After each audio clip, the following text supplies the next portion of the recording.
আসসালামু আলাইকুম ওয়া রাহমাতুল্লাহি ওয়া বারাকাতুহু। আল্লাহুম্মা সাল্লি আলা মুহাম্মদ সাল্লাল্লাহু আলাইহি ওয়াসাল্লাম। প্রিয় ভাই ও বন্ধুগণ, আজ আপনাদের মাঝে এমন একটি আমলের কথা বলবো। এই আমলটি করলে জীবনে সংসারের ভিতরে অভাব থাকবে না, অর্থ সম্পদের কোনো অভাব থাকবে না, টাকা পয়সার দুর্ভিক্ষতে আপনি পড়বেন না।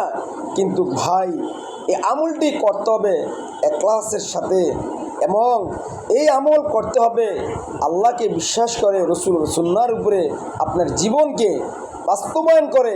আপনি যদি আমলটি করেন, ইনশাল্লাহ আজিজ, আপনার অর্থ সম্পদ ধন দৌলত কোন জায়গা দিয়ে আসবে আপনি নিজেও টের পাবেন না। তাহলে ভাই, আর ওদিকে না গিয়ে আমরা সেই আমলটি কি আমরা একটু জানার চেষ্টা করি। বিসমিল্লাহির রহমানির রহিম। আল্লাহুম্মা গফিনি বিহালালিকা আন হারামিকা ওয়া আগনিনি বিফদলিকা আম্মান শিয়াক।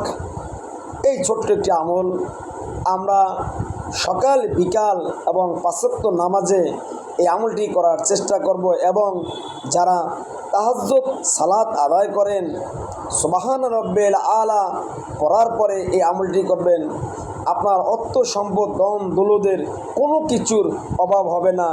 তাহলে আমরা আমলটি ইনশাল্লাহ করব, ইনশাল্লাহ আজিজ। আসসালামু আলাইকুম ওয়া রাহমাতুল্লাহি ওয়া বারাকাতুহু।